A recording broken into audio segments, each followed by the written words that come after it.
Okay, so it's finally here, the brand new Slingshot Rally GT 2020, and I'm so excited to show you guys this kite. It's an amazing kite, all new platform from the original Rally, so let's get it out of the bag. And I'm going to show you right off the top, this new bag that they've come up with is awesome. I don't want to brag about bags, but they have thought of everything you can do to a bag. Starting off with a huge compartment for the kite, put in this awesome sleeve, put in another kite or a wetsuit and towel, anything else you want. It's got the standard board holder on here, zippers here on the inside to get your kite out. Let's get the kite out and show you this sweet kite.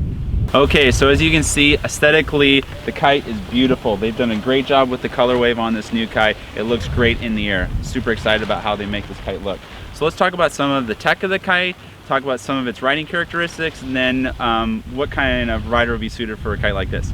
So some of the tech that they've done in this kite, starting off, split strut. They've been doing this on other kites and it works. It makes the canopy nice and rigid. It really brings the whole kite together in a really nice tight package.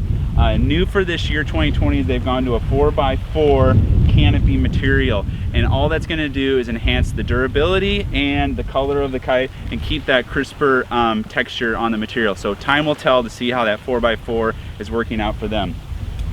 Also in this kite, what they've done is they've gone to a segmented wingtips.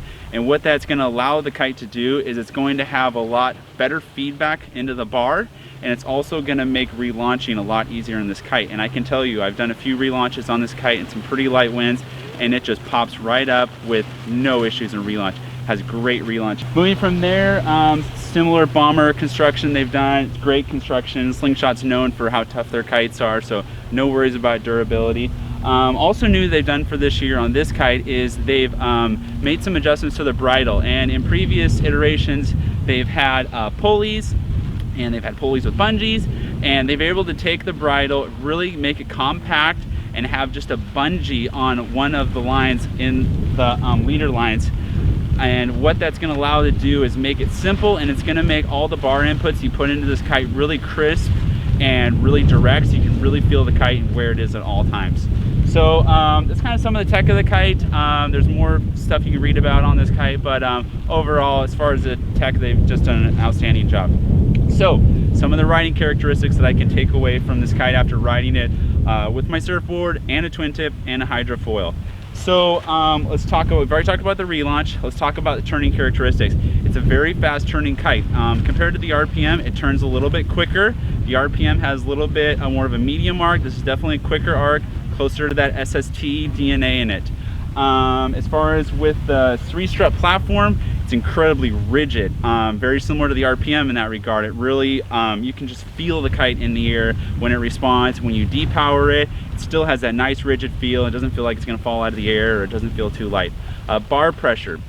Now in previous years, most people know the Rally had a lot of bar pressure in it. A little bit too much for me at 150 pounds, but for some of the bigger guys, they like that heavier bar pressure. This kite, I would say, has dropped a little bit. I would say it's more medium to high. I would say it's a little bit more than the RPM, but it's definitely got some, you can definitely feel it in your hands, but I think it's better than where it was before. Foiling, great foiling kite. Foils really well. You can depower it, and you're able to ride towards it, and it drifts nicely, sits in its spot where it's supposed to be. So I really like it for hydrofoiling. Boosting with a twin tip, I haven't had too much time on the twin tip as far as really big boost, but so far from some of the jumps I've taken, it's pretty comparable to the RPM, I would say. You're not gonna make any records with this as far as jumping really high. So how they've talked about this kite is a jack of all trades, and as I've told you, it really does all of those disciplines fairly well, not excelling more than any one of the other. So a type of rider that would like this kite is someone who really, beginner, intermediate, who just wants a kite where they can throw their twin tip on and just have a nice little session on that. And if they're going to start dabbling in the hydrofoiling, it's a great kite for hydrofoiling, as well as for the surf. It pivots really nice. So I think it's a kite that someone can really grow into, and they could have for many seasons, and allow them to do all the disciplines that they like to do. So overall, I'm really excited what they've done with this kite. I think they've done an impressive job with putting this Rally GT together. I think it's awesome. So if you have any questions on this kite, give us a call at the shop, and we'd love to answer them for you. And thanks for watching this review, and have fun on the water kiting.